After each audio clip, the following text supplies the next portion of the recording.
Hey guys, it's Matt. Welcome, not to the desert of the real, but to the Bozo Show of your life. Welcome to the Bozo Show, which is the United States of America in 2021. But that Bozo Show started several years before 2021. This is the old-fashioned radio show. It should not be listened to, just my opinion, not be listened to at 1.25 to just try to get through the information.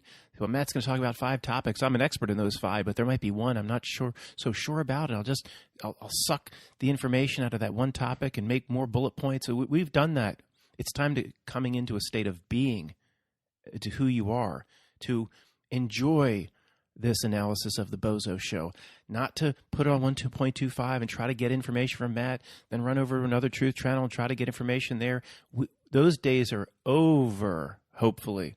We should be absolutely coming into a certain state of being at this point. So enjoy this. The big topics, hopefully I'll go slower. They should be pondered, reflected upon. What does it mean to you? Not, even old-fashioned radio shows in general aren't meant to be put on 1.25. Ralphie, in A Christmas Story, he enjoyed the Little Orphan Annie program or whatever. He's pissed off about the message, about the Ovaltine and everything. And it screwed him when he got the decoder ring or whatever. But he didn't say, "Mom, speed this shit up. I want to get through it. I need to suck the information out of the Little Orphan Annie program." He enjoyed it. Ralphie laid on the carpet and with his Zeppelin and enjoyed it. I'm not saying to go get your gigantic pink bunny costume, put that on or anything. But sit back, get your mani and your petty. If you're in one of those places where you can put your feet in that warm water, all the little fish come up and eat all the dead skin off the bottom of your feet and your calluses, do that. This is enjoyable. It's in many respects to understand you live in a gigantic amalgamation of the Bozo Show, the regional Bozo Show, from the late 70s and early 80s, and the actual movie The Matrix, and The Truman Show, an amalgamation of all three, to finally understand that and to say, well, what is this production of reality and production of society tell me about who I really am? Well, there's nothing more important than that. There's nothing more gratifying than that, understanding who you really are and why they put the production on that they put on. Because if you weren't who you really were, they wouldn't be putting this Bozo Show on, getting in your business. So put another chemical Duraflame log on the fire, sit back in your favorite old moth-ridden chair, pour yourself a drink or roll a blunt, whatever you do, relax. Let's explore reality, and we'll start off with the most recent Bozo Show event. Unfortunately, because I can't talk about directly and assign the tags that I'm going to assign to it, like fake. See, once you put that tag, the bot just woke up. Woo! What do you say? Now, what's he going to assign that word to? I'm going to assign that word, fake, to a movie review on the movie About Last Night. But it wasn't last night. It was 2 nights ago, and 3 nights if you're in Australia, depending on the time you're listening to this. That little event in the Capitol that should make the Washington, D.C. windows and doors and glass providers really happy. A little business boost for windows and doors and glass providers. Well, it was about as absurd as anything I've ever seen. It was completely put on, of course.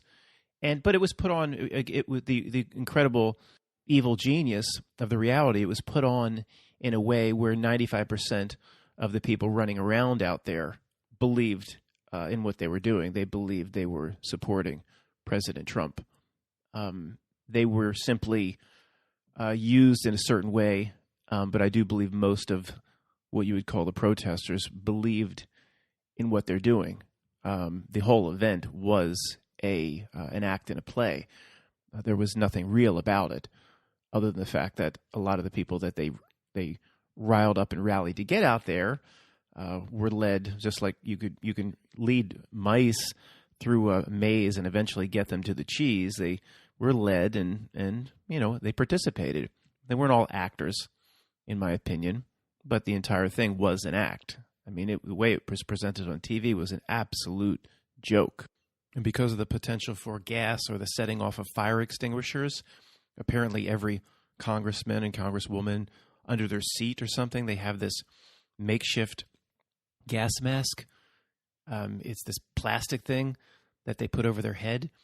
And the way the news presented it, it almost came off that they were running around with these huge plastic gas masks, almost exactly the way Bruce Willis looked in the beginning of 12 Monkeys when he went out in front of the Philadelphia City Hall building for the first time. It was like a lion on the top of Philadelphia City Hall. Everybody had been killed because of that pathogen. It's before he met Jeffrey in the insane asylum. And in the scene, Bruce Willis is supposed to be on some sort of time travel mission, but he's in the insane asylum. Jeffrey, Brad Pitt, is showing him around, and he's on Thorazine or something. He's out of it. So he says to Brad Pitt, Jeffrey, I need to make a phone call. And Jeffrey's like, phone call? Doctor's discretion. They can't have us crazies spreading our insanity to the outside world, allowing us to make phone calls. And it forcefully, I immediately think of what we've been doing here in this community on YouTube. But see, they've got it as such, whether it be the download or whether it be some other firewall they put in place where what we see cannot be communicated to the outside world. Their firewall is so massive and so secure, you would think they would let us talk about whatever we want in this asylum. Our own little Jeffrey's running around to talk about whatever we want, unlimited a number of phone calls, because no matter who we make the phone call to in the outside world, they don't get the message. But no, I have to still talk in hobo code for some reason. Bot that makes me talk in hobo code. For example, I just can't say the Trump advisor, married to Ivanka. I have to say Jared from Subway or something like that. I can't ever speak freely in this asylum. But what we talk about, nobody on the outside world accepts. So why do I have to, me, Jeffrey, use the hobo code? Sorry for straying. Back to the main point, and what I'm trying to get across with the words that are coming out of my mouth is the movie review of the About Last Night event that was actually the night before that had to do with the storming of Congress. They showed a bunch of still images, the news. They were very dramatic. Very. I still have a crust under my eyes from the tears I shed. They were very dramatic, and they showed these congressmen. Again, how many times have we seen this image, huddled down or hiding? It's always a hiding.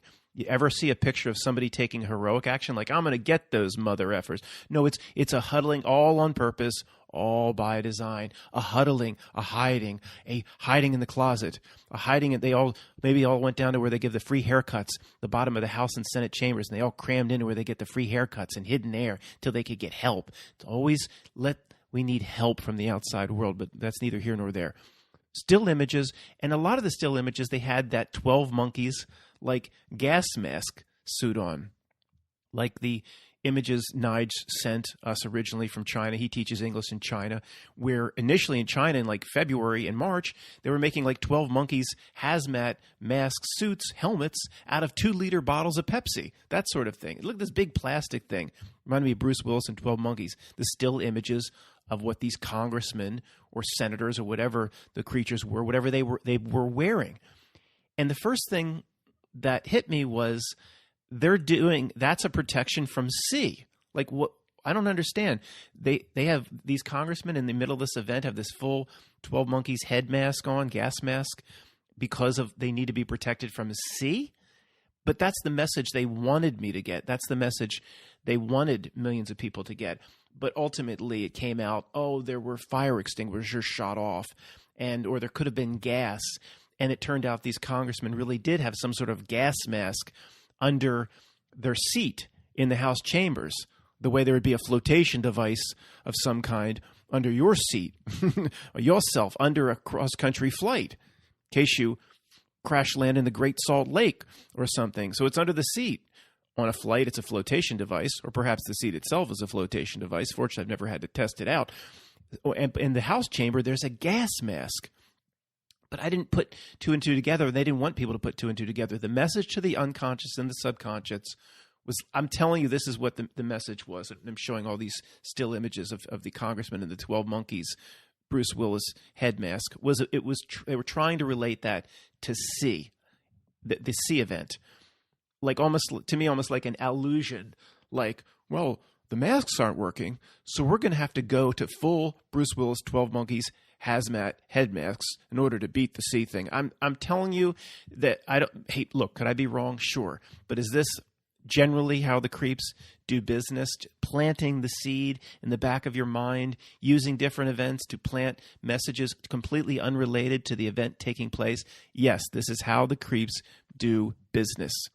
What would the poor unsuspecting soul that clicked on the wrong video presentation or podcast presentation and got this instead of the cat videos they were really looking for? What would they think about what I just said? They would think I'm way more insane than Brad Pitt's presentation of Jeffrey in 12 Monkeys.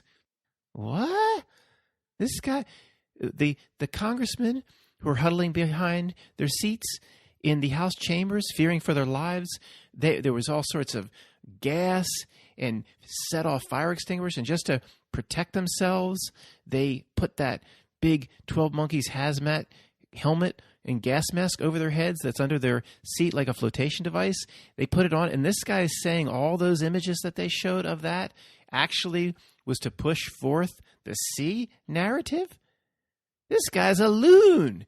He should be in there with Brad Pitt. Jeffrey, games trying to get out. He should be in there with Brad Pitt, Jeffrey, and Bruce Willis, and maybe I should. Jeffrey's like, the only way to be a good citizen is to buy toilet paper, electronic devices. First thing he mentions, toilet paper. Now, imagine if somebody stumbled upon this video and then I tried to make that connection. Knowing the people listening to this, knowing how the reality works, anybody stumbling upon this video, there's like thousands of people shaking their head like, yeah.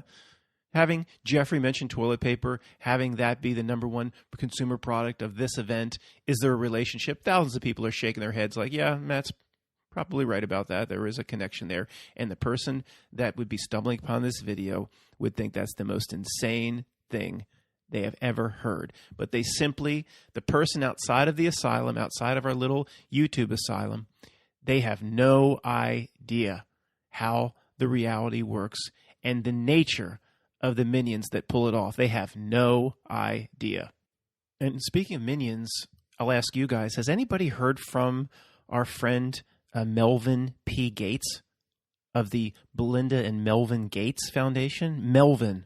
Has anybody heard from him? Where's he been? Or have you seen him in a current interview? Or has anybody listening to this actually had a personal interaction with him?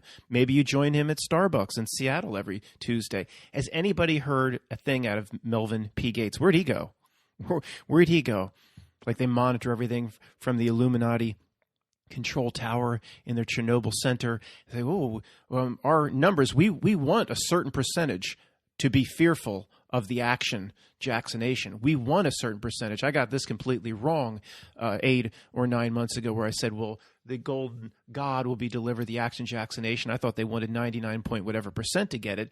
But because the stories hit the news about the Bell's palsy and some of the reactions, and everybody hates Melvin P. Gates, he's meant to be hated in certain circles related to the action Jacksonation.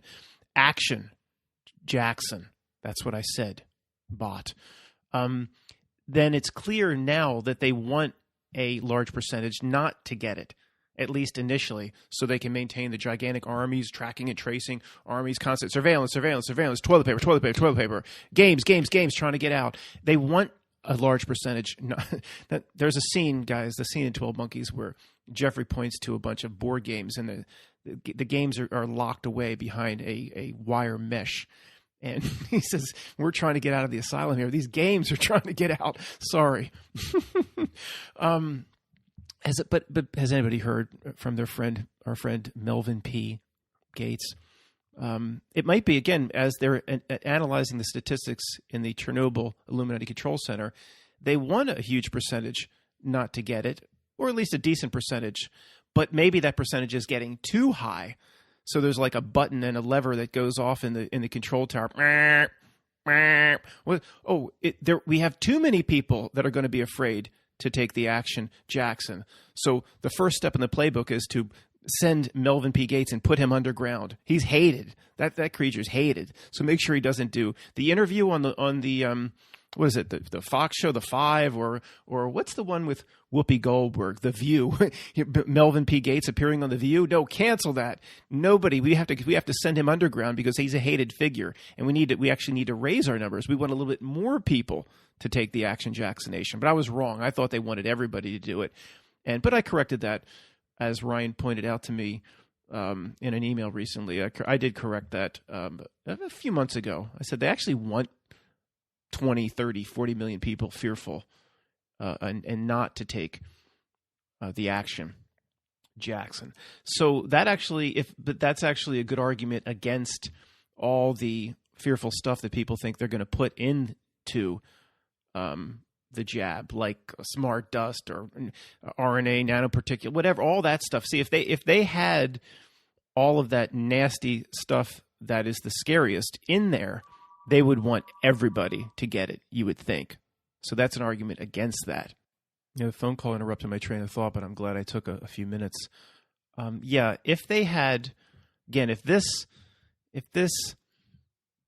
Jacksination, this vial, it's a double vial, it's a vial. If it was loaded up with everything nasty that every truther has ever tried to scare someone about, then they would want the compliance, you would think, to be very close to 100%. If somebody had an adverse reaction, like the Bell's palsy we've heard about, everybody's heard about, you'd never hear about it. If they wanted the compliance to be close to 100%, there would be adverse reactions, and it would not ever be reported on the news. No one would ever hear about it. They would show, in fact, people doing incredibly wonderful things. I was really sick and tired, and I was kind of like overweight, but then I got the Jacksination, and I just decided to run a marathon the next day. They would make it seem like it was, we've injected the Jacksination with vitamin B6, B12. It would make it seem like it's going to make you even forget protection against the C. If they wanted 100% compliance, they'd put something in there that make you feel better.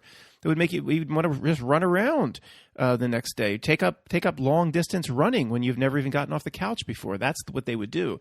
But there are adverse reactions. There's no doubt they want a large percentage. They want at least a few millions not to get it. Ah, boy, why? The only why I can come up with is just first grade, second grade stuff, which is obvious, that they want to maintain the testing, tracing armies, all the infrastructure they put in place, everybody that's been hired to, place phone calls and just track you were exposed to somebody. Where are you today? Where are you going now? Call me back in an hour. It's worse than a parole officer. It's a 24/7, 365 parole officer. Our records show that you walked within 25 feet of somebody that actually was tested positive. So we need to trace you. We need to call you 10 times a day. What are you doing now? Oh, you're getting to bed with your girlfriend? Call me in 15 minutes. They don't want that infrastructure to go away, but that's obvious. That's a reason. If 100% got the Jacksination, then they wouldn't need that infrastructure. It's just the way the reality has to do business. Whenever an infrastructure is put in place that is about monitoring of any kind, it can never go away. It will always need to be there permanently. But that leads one then to think, what is all the monitoring for? The going additional 2 or 3 levels or 4 levels beyond to see what all the monitoring, and it goes back to the Snowden revelations. Of course, that was all an act and a play. I don't believe there was any good person named Snowden that came to help us. It was all part of a show. But the revelations, it's like back to the Michael Hoffman revelation of the method. They have to reveal. It has to eventually come out, but come out in the right way so it's accepted. People become habituated to it. Games trying to get out. That's how the creeps do business. And to wrap up the movie review about last night, but the event that happened the night before and potentially the night before that if you're listening from Australia, which is making the windows and doors and glass companies in the Washington, D.C. area and Alexandria, Virginia, very, very happy. To wrap up that event, one thing that is just, guys, we should talk about this part to the zombified people around us, because even the most zombified of the zombified, I'm going to email my buddy Tony. I hope he's not listening, but I'm going to say, I have to ask about this. I went to, of course, where I get what the mainstream is trying to present. I go to thewashingtonpost.com with the title tagline, "Democracy Dies in the Dark." I kid you not. If you go to Washington, don't do it. Don't give them the satisfaction of getting that extra hit. But I assure you, you go to washingtonpost.com. I've got to go there every so often to see how the mainstream is presenting their fake news. It says at the top, democracy dies in the dark. I mean, this is exactly how they have to do business. Everything below, almost without exception, is a lie, deception, or manipulation, or just outright fabrication. And their tagline, democracy dies in the dark. So, person coming across it, they're going to be completely transparent and honest with me. And then they believe, almost because of the tagline by itself, they believe everything presented then is just real. It's just unbelievable. But anyway, I went out there, and we have to talk about this to the people around us. Of course, incredibly, I just couldn't, and I heard this presented on the world news as well, that the mob that stormed, the mob that Dylan stormed, that the glass companies are very, very happy about, at least with their at least a temporary spike in business in the Washington, D.C. and Bethesda, Maryland area. They say that the police were gentle on them, and they actually brought in race. Can I say that? They brought in race. Can you believe which alludes to if the people who were gladiators storming Capitoline Hill, if they were of a different skin color, they would be treated differently. And I read the article, I heard the news presentation. I went, you've got to be kidding me. They're actually trying to pull in the race card. Can I say that? A subset of the news is actually making a big part of the event about race. Now, this is a good litmus test for the people around us, and the most zombified of zombified that believe in almost everything on the news. If they don't push back at that, I'm going to email Tony. You know, I'm not trying to wake anybody up anymore, but I'll say, does it at least? Aren't you highly bothered that the news is turning this event into a racial issue? Like, what do you think when you see that? If people are like, well, I think it makes a good point. I think the police would have reacted differently if it wasn't a bunch of white hillbillies trying to take out the glass of the Capitol. If anybody defends it or defends the news turning it into a racial issue, then this is or represents the most zombified, lobotomized Americans in the history of histories. There is no, I was going to say there's no more reason to even talk to these people about anything important. I would say to not even talk to them ever again about anything, even if it's your mother. I mean, you would think if I approach Tony or Ken and say, do you believe they actually tried to turn this into a racial thing? I would think even they would say, that is ridiculous, and I can't believe they're doing that again. So we'll see, won't we? This is kind of a weird parallel, but for some reason it reminds me of the movie The A-Team. I just saw The A-Team a few days ago. Liam Neeson plays the George Peppard character, the Hannibal Lecter Smith.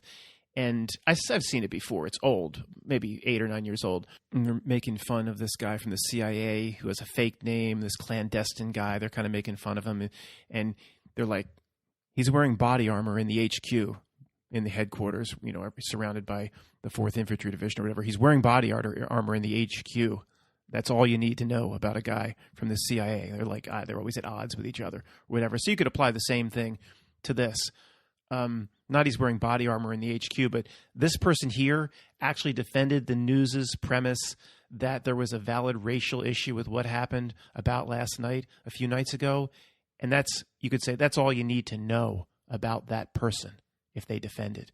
And by the way, the A-Team, if you watch the series, and it's a guy thing for the most part, come on. If you as a young man in junior high or whatever watch the A-Team, the movie is such a great representation of what that show was. The movie is the first hour, it's incredibly well cast. It's true to the original show, and it is, of course, it's mindless entertainment, but it is a great example of what mindless entertainment was meant to be, and when it actually is a pretty good thing. The casting is perfect, but yeah, I do. Oh, my, like 5% of people all worked up. Oh, you watch TV and you're pushing TV shows. That's evil. Or, you know, I like to veg out. You study dark reality 7 days a week and see if you don't need to veg out with some mindless shit at night with a few beers. I do. Just for fun, let me go over there one more time now, typing WashingtonPost.com. There it is. There it is. Democracy dies in the dark. It could be a double meaning there. Of course, they're alluding to the fact that everything being presented below is a complete lie and fabrication. But they're also giving truth. Democracy, they're saying democracy does die in the dark. Everything you're being presented through every possible news source and every legitimate authority that you think is legitimate is completely a lie and a fabrication, and therefore your democracy is dying. So it's very truthful as well as revealing exactly what the website itself is doing. And for the final part of the old-fashioned radio show, roughly 2-hour presentation yet to come, I'll be relating Shirley Temple's version of Good Ship Lollipop to the conspiracy behind the Titanic sinking and tying both of those events together. It'll take roughly 2 hours. I don't know what I'm going to talk about, but you know what a great topic is in lieu of having nothing to talk about? Because reality, if reality is becoming a complete bozo show, what are you going to do? Analyze each presentation? It's very simple. In the first second, you just say bozo show, lie, deception, manipulation. Bozo show, lie, deception, manipulation. You don't have to look at it in the details we looked at anymore. Once you come to a certain understanding of what the reality is, and again, I'll tie into what does that mean about who you really are. That's not really the purpose of the old-fashioned radio show.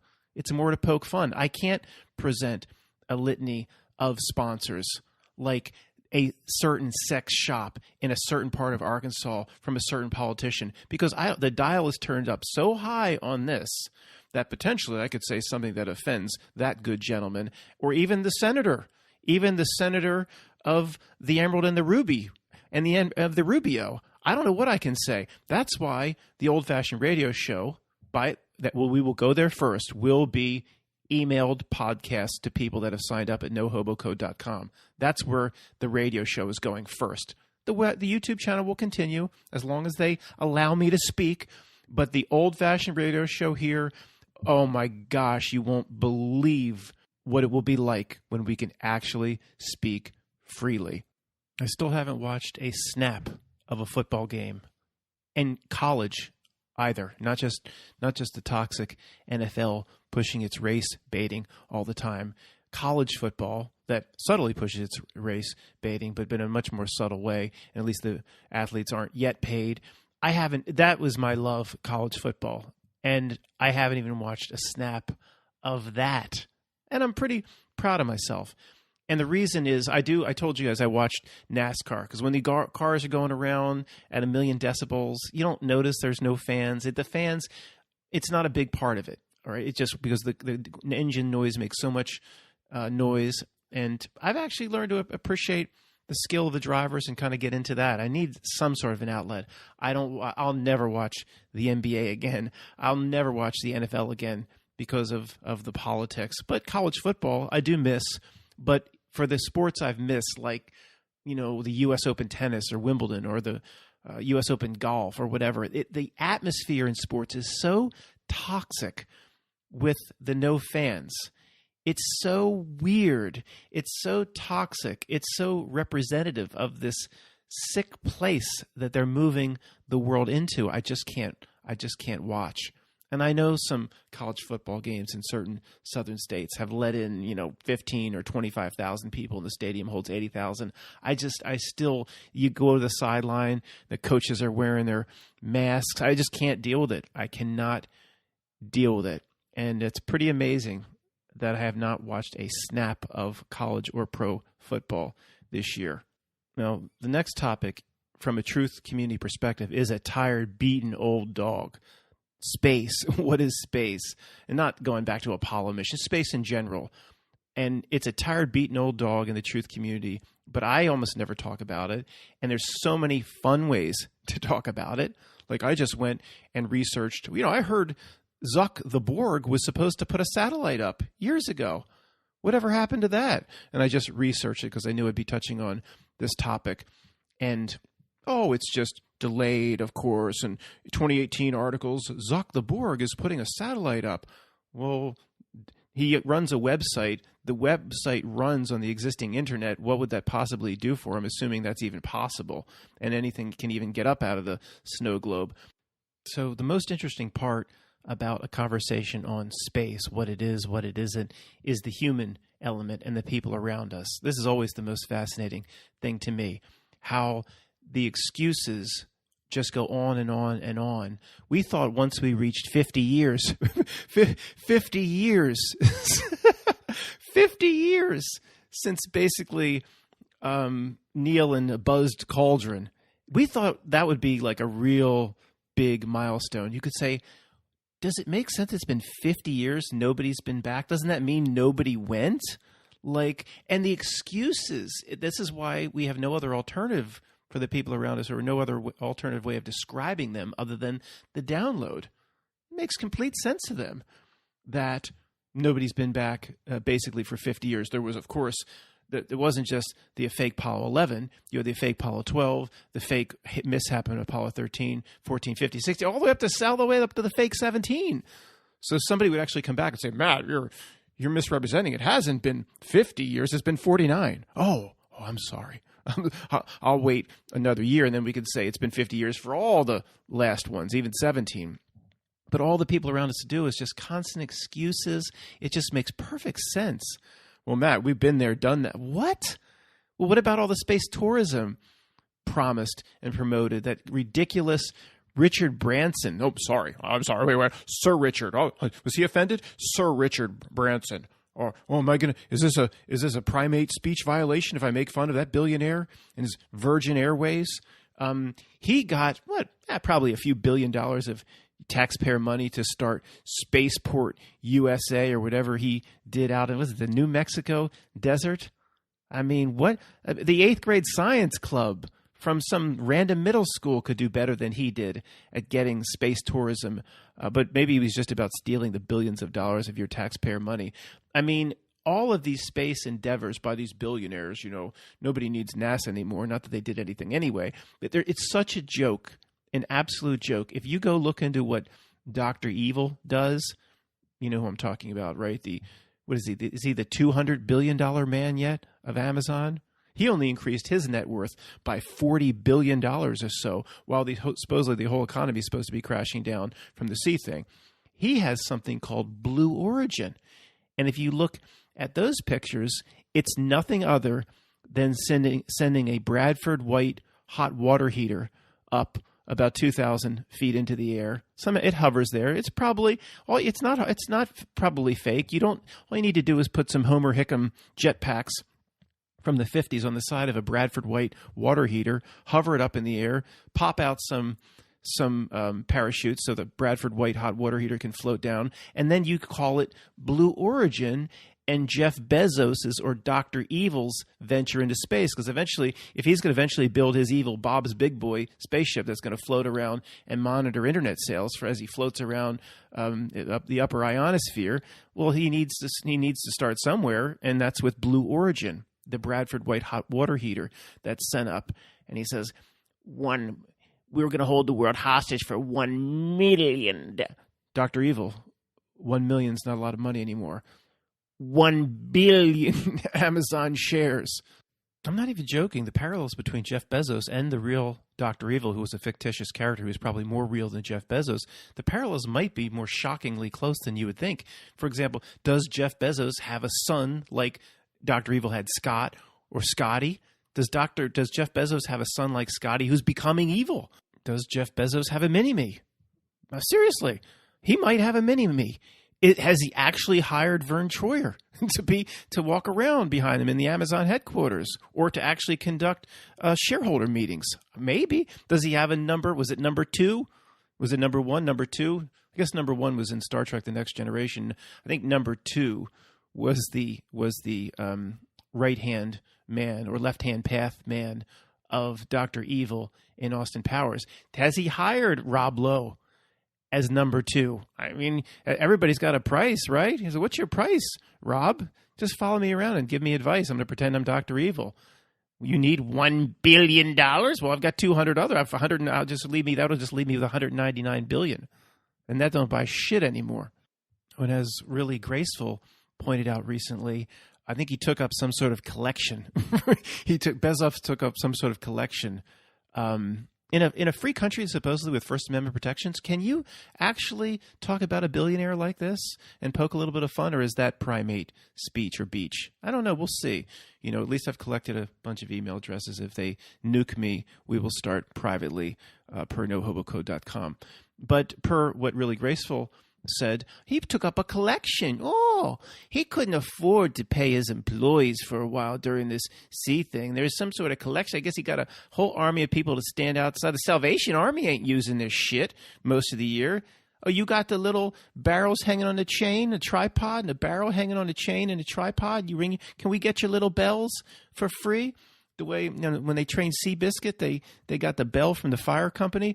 Bezos is collecting. He couldn't possibly write an $800 million. I was going to say an $800 check. That's probably what he was willing to write. He couldn't possibly write an $800 million check out of his own account. One of 40,000 accounts that have over $100 million each. No, he couldn't say, I'm making my employees whole myself. No, he has to take up a collection. He's gonna put a little barrel at the end of the Goodwill, so when you check out your used jeans and underwear, you can put a little quarter in the little barrel that says goes to keep Amazon employees employed. What else is there to talk about regarding space?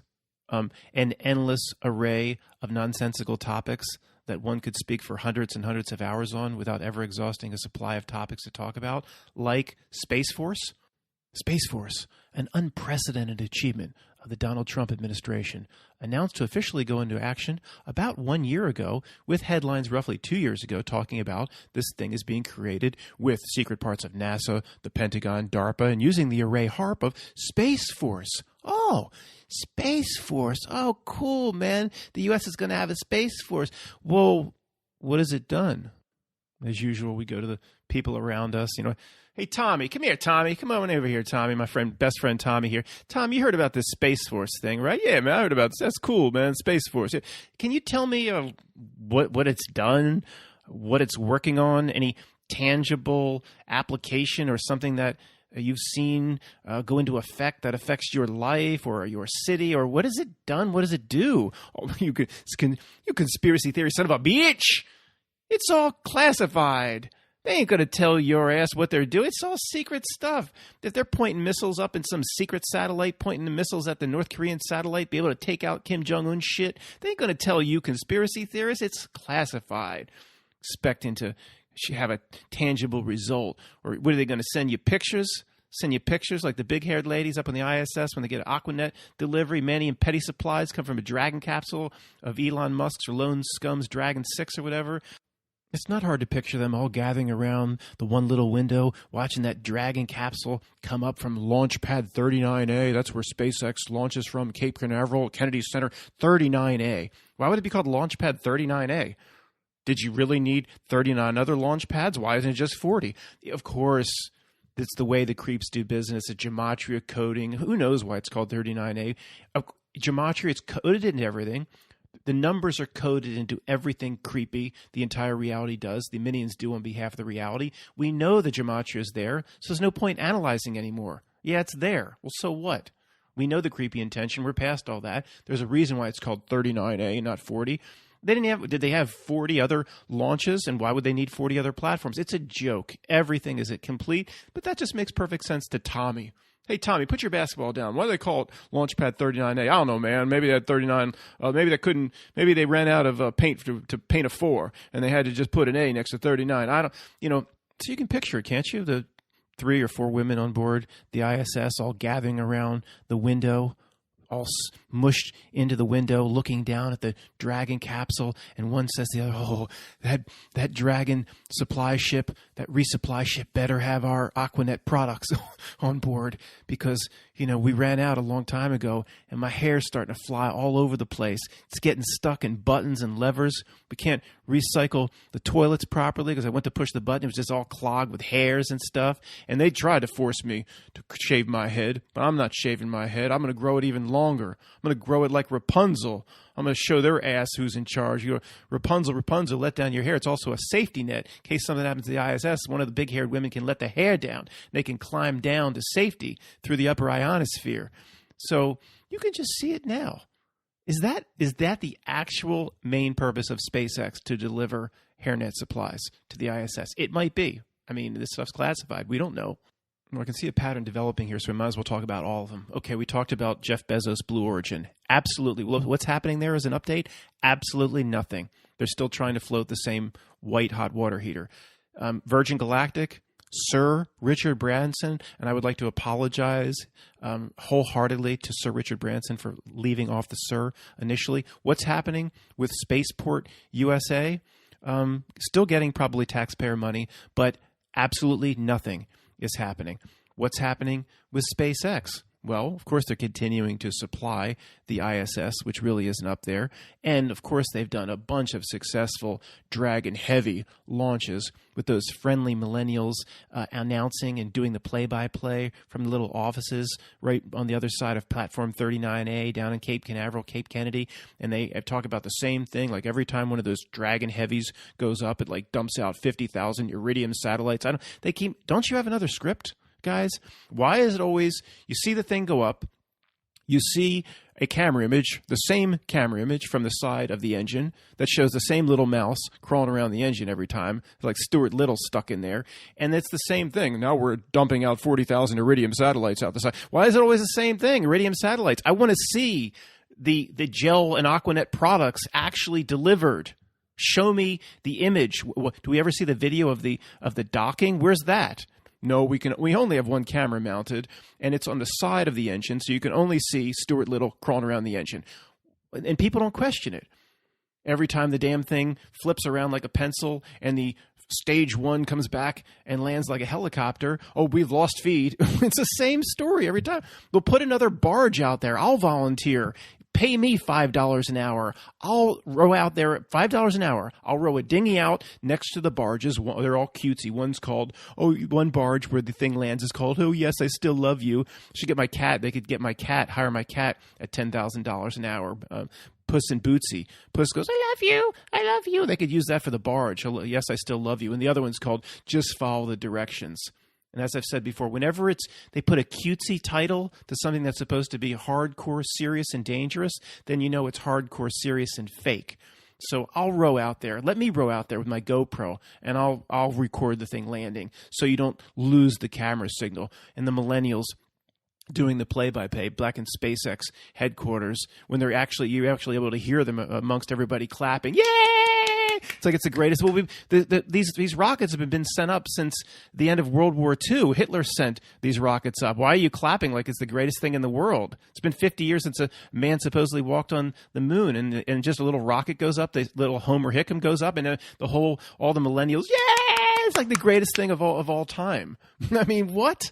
The people around us think it's completely normal. So that's the update on SpaceX. We've done Blue Origin. We've done Richard Branson's fraudulent project in the New Mexico desert. What's left? Have we forgotten any other billionaire internet coder that, of course, has a space program on the side as a hobby? Because that's the end thing to do. If you're a billionaire coder and you made your billions through the internet, you ain't nobody unless you got a space program on the side. Mark Cuban's probably working on his space program on the side. Mark Cuban says, I would have my own space program on the side, just like all the others. But see, I'm busy with this thing called Shark Tank. I got to make myself more money. I'm only worth $4 or $5 billion. You need $20 billion to start a space program. But when I get my $20 billion, oh yeah, I'm going to get my space program on the side like all these other billionaires. That's the in thing. Used to be in the past, if you owned so much land or you had a diamond of a certain carat and you were in the top Jefferson's moving on up apartment of the Illuminati pyramid, you could announce yourself as the top of the top. Now it's having a space program on the side. If you don't have a space program on the side, you ain't shit. Does Melvin P. feel inadequate because he does not have his own space program on the side? Don't joke. I mean, guys, this is a very serious thing. If you were worth $50, $100 billion, think about it. Put yourself in their shoes. You know, have a little empathy. Empathy, is that even possible with the person I said worth $50 billion? Put yourself in their shoes. If you didn't have a space program on the side, you would feel rather inadequate. You know, have a heart.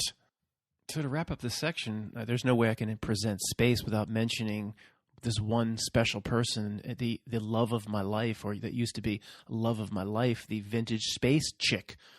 I mean, she shared some things with me, and unfortunately what happened between me and her took her off her career goals, kind of derailed her career objective. She wanted to be noticed by one of these billionaires that had a space program on the side. And if she becomes the woman of one of these billionaires that has a space program on the side, then she could manage that space program. And you go from a little podcast talking about a buzzed cauldron to managing a space program on behalf of Amazon, the Blue Origin. I mean, that's a pretty big leap, but that was, hey, she had lofty goals. That was her goal. And she was actually cute.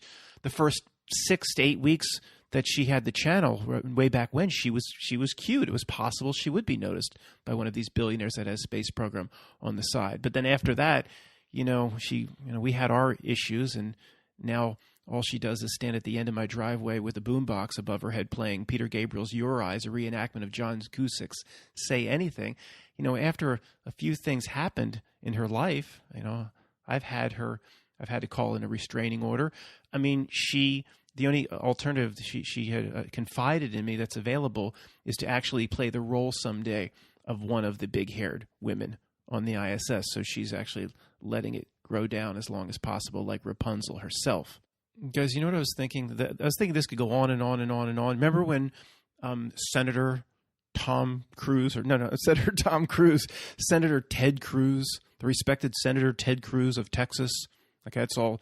He wasn't just planted in the Senate. His wife, CF, Council on Foreign Relations, he just ran a legitimate election and just came out of nowhere to get the Senate seat for Texas. That makes perfect sense. But remember when these guys do their filibusters? Maybe he's probably wearing a Texas catheter down his leg because you got to stand at the podium for 24 hours without a bathroom break. You either do your Texas catheter, you load up on 5 or 6 levels of Depends. Remember that? And then he says, you have to just talk about anything. You can't just talk about the subject forever. So you have to have a go-to alternative subject. And he started doing this green eggs and ham. He read green eggs and ham because you just filibuster. You've got to block the Senate and you can never leave. They talk for 24 hours in this filibuster thing. Ted Cruz did it. But I was thinking, the whole point of this, or my suggestion to any senator that ever wants to do another blocking filibuster event, simply make fun of the space program because there's no tail end of where it could stop. I could talk for 24 hours straight making fun of the space program and how absurd the presentation is to the American people, about how every single president from it goes back to Ronald Reagan, and before you're talking about we're going to put another man on the moon, we're going to put another Matt Damon on Mars, and he's going to be stranded there, and then it's going to take 20 years of fooling the American people into fake missions that we have to go rescue him, and we're going to do, and then Bill Clinton, read my lips, I will put, through NASA, we'll put a man on the moon. They all promised it. George W. Bush promised we're going to return to the moon and Mars. They say the same things right through Donald Trump. And then he created something called Space Force. I guess they're working on the Lockheed Martin Space Net all day up there. But nobody questions it. Every single president promised the moon and Mars. Ford, the moon and Mars. Nixon probably promised it, but I don't have any record of him, or I don't have any video of him promising the moon and Mars. Reagan, the moon and Mars. George H.W. Bush, the moon and Mars. Clinton, the moon and Mars. Trump, the moon and Mars. Obama, the moon, Mars, and Jared Kushner's home planet. He promised that. He said, I'm going to get American citizens to Jared Kushner's home planet. And that's before Jared Kushner was even known. People said, who? Who's that? Oh, he's going to be the advisor to the next president. I mean, they all promised it, and the people around us just like, the presentation of space from our authorities and from the news makes perfect sense, and you're all conspiracy theorists. What? How could you believe this bullshit? So the whole point of the section is any senator that's struggling with filibuster topics, you could just talk about fake space. You could do it. Forget 24 hours. If you had the right number of Depends and Texas catheters, you could stand up, and you had people delivering food. You could stand up there theoretically for the entire term of the rest of your natural life, just talking about the fake presentation of space. I could easily do it without a note right now for 24 hours, but I'll probably keep this presentation to an hour. Anyway, we need to go on to another topic. I was thinking about this recently, but this isn't new to this channel. I'm just parroting what others have said in the truth community. But it is amazing how during this last 10, 11, 12 months, all the other threats in the world just went away. Oh, Kim Jong-un, he just went away. Well, Matt, don't you know that Trump went in there and had a special agreement, promised him 40,000 American DVDs, CDs, and Blu-rays, including the complete collection of Dennis Rodman interviews, and that quieted him down. Oh, yeah, that's right. Trump went in there. Yeah, that makes sense. Like that little fat man just wasn't a complete construct. I mean, if you're just going to get an actor, get somebody that's menacing looking. Get the guy that played Tywin Lannister in Game of Thrones, or he was also the evil guy in that really strange movie. What's the movie with Schwarzenegger, Last Action Hero, where he's like a movie character that comes to life? That's our reality. Last Action Hero is a documentary, but he played the evil guy in that, not the guy that throws the axe as the other guy. And, you know, get somebody, if you're going to present a tyrant or somebody that's supposed to scare the world. See, this is how the reality does business, guys. It has to do business this way for some reason. Meaning, if the minions on the behalf of reality have to come up with the two most threatening dictators that are going to threaten the world for a 35-year period of time, well, they can't look very threatening. It's just part of the irony of the way the script of the reality has to play out. Kim Jong-il, he be illin, and Kim Jong-un, he be unin, or he's Kim Jong United Nations. See, you can't, you might as well, we would say, well, why not go the whole way with the script? And maybe they're actually smarter than we think, because if you put a real evil, menacing character as Kim Jong-il, and then you put in a real menacing Kim Jong-un, I mean, real scary figures, then maybe it would backfire. Then somebody would point at it and say, it's got to be a script because they just look like menacing characters from a bad horror movie. So you put the most friendliest, weakest, roly-poly things that look like they couldn't even fight their way out of a wet paper bag. You know, if you just let out a bunch of guinea pigs in front of them, they turn and run in the other direction. They don't look tough. They just look, when's my next noodle meal? Maybe that's the evil genius of it. You put the friendliest little roly-poly dude, you make him a dictator, and then people think, well, that must be legitimate because he doesn't look very threatening. And if this was some sort of script like the conspiracy theorists say, then he would look threatening. Yeah, come to think of it, the reality script is changing its tactics on that. Remember Idi Amin? That's a scary dude, man. Did you ever see Forrest Whitaker? What's that movie? Was Forrest Whitaker played Idi Amin? Was that it? I don't know. But there's a movie, I mean, that's a threatening dictator. Like, oh my gosh, I wouldn't even drive through the country. It's just the very bottom of it. I would go around it. Well, that's going to be an extra 3 weeks of a drive. I don't care. I'm not driving 1 mile across Idi Amin territory. That's a threatening, but it didn't work out. So now if Idi Amin was in Uganda, they'd put, I don't know, like somebody that resembles Gary Coleman in there and call him the most evil dictator of all time. That's what the gig demands now. The old gig was with dictators that actually looked mean and menacing.